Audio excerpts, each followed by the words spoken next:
ಜಯಂತಿಯನ್ನ ಆಚರಣೆ ಮಾಡ್ತಾ ಇದ್ದಾರೆ. ಇದು ಬಹಳ ಸ್ವಾಗತಾರ್ಹ ವಿಚಾರ. ಯಾಕಂದ್ರೆ ಹಿಂದೆ ಕೆಂಪೇಗೌಡರ ಜಯಂತಿ ಅಂತಕ್ಕಂಥದ್ದೇನು ಇರಲಿಲ್ಲ.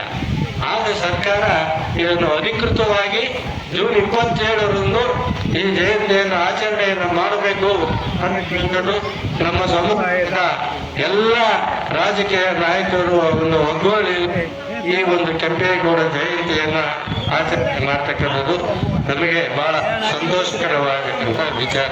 ಯಾಕಂದ್ರೆ ಈಗಾಗಲೇ ನಮ್ಮ ಶಿಕ್ಷಕರು ಮತ್ತೆ ನಮ್ಮ ಸಹಪಾಠಿಗಳು ಈ ವಿಚಾರದಲ್ಲಿ ಅನೇಕ ವಿಚಾರಗಳನ್ನು ತಮಗೆ ತಿಳಿಸಿದ್ದಾರೆ. ನನಗೆ ಆರೋಗ್ಯ ಸರಿ ಇಲ್ಲದ ಕಾರಣ ನನ್ನ ಈ 2 ಮಾತುಗಳನ್ನು ಮುಗಿಸ್ತೇನೆ. ಕೇವಲ ಒಕ್ಕಲಿಗರ ಜನಾಂಗಕ್ಕೆ ಸೀಮಿತ ಅಲ್ಲ, ಎಲ್ಲಾ ಜನಾಂಗಕ್ಕೂ ಎಲ್ಲ ಸಮುದಾಯ ವರ್ಗಕ್ಕೂ ಮೀಸಲಾಗಿರ್ತಕ್ಕಂಥ ವ್ಯಕ್ತಿ. ಯಾವುದೇ ಒಂದು ಸಮುದಾಯಕ್ಕೆ ಮೀಸಲಲ್ಲ.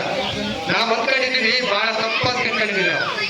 ಏನು ಅಂಬೇಡ್ಕರ್ ಜಯಂತಿ ಅದು ಪರಿಶಿಷ್ಟರಿಗೆ ಸಂಬಂಧಪಟ್ಟಿದ್ದು, ಕನಕ ಜಯಂತಿ ಅದು ಕುರುಬರಿಗೆ ಸಂಬಂಧಪಟ್ಟಿದ್ದು, ವಾಲ್ಮೀಕಿ ಜಯಂತಿ ಅದು ನಾಯಕರಿಗೆ ಸಂಬಂಧಪಟ್ಟಿದ್ದು, ಕೆಂಪೇಗೌಡ ಜಯಂತಿ ಒಕ್ಕಲಿಗರಿಗೆ ಸಂಬಂಧಪಟ್ಟಿದ್ದು, ಬಸವ ಜಯಂತಿ ಲಿಂಗಾಯತರಿಗೆ ಸಂಬಂಧಪಟ್ಟಿದ್ದು ಅಂತ ತಿಳ್ಕೊಂಡಿರ್ತಕ್ಕಂಥದ್ದು ನಮ್ಗೆ ಬಹಳ ತಪ್ಪೋದು.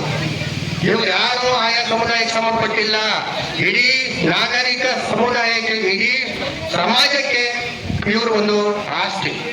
ಅದಕ್ಕೋಸ್ಕರ ಎಲ್ಲಾ ಜನಾಂಗಗಳು ಎಲ್ಲಾ ಜಯಂತಿಗಳನ್ನ ಕೂಡಿ ಬಾಳಿ ಆಚರಿಸಿದಾಗ ಮಾತ್ರ ಒಂದು ಗ್ರಾಮ ಆಗಿರ್ಬೋದು, ಒಂದು ನಾಡಾಗಿರ್ಬೋದು, ಒಂದು ಶಾಂತಿ ಸಮೃದ್ಧಿ ನೆಲೆಸೋದಕ್ಕೆ ಕಾರಣ ಆಗುತ್ತೆ. ದಯಮಾಡಿ ಈ ಒಂದು ಸಂಕುಚಿತ ಮನೋಭಾವವನ್ನು ಬಿಟ್ಟು ಎಲ್ಲಾ ಜನಾಂಗದವರು ಎಲ್ಲಾ ಜಯಂತಿಗಳನ್ನ ಬಹಳ ಉತ್ಸವದಿಂದ, ಬಹಳ ವಿಜೃಂಭಣೆಯಿಂದ ಮಾಡಿದಾಗ ಮಾತ್ರ ಊರಿನಲ್ಲಿ ಶಾಂತಿ ನೆಮ್ಮದಿ ನೆಲೆಸೋದಕ್ಕೆ ಸಾಧ್ಯ.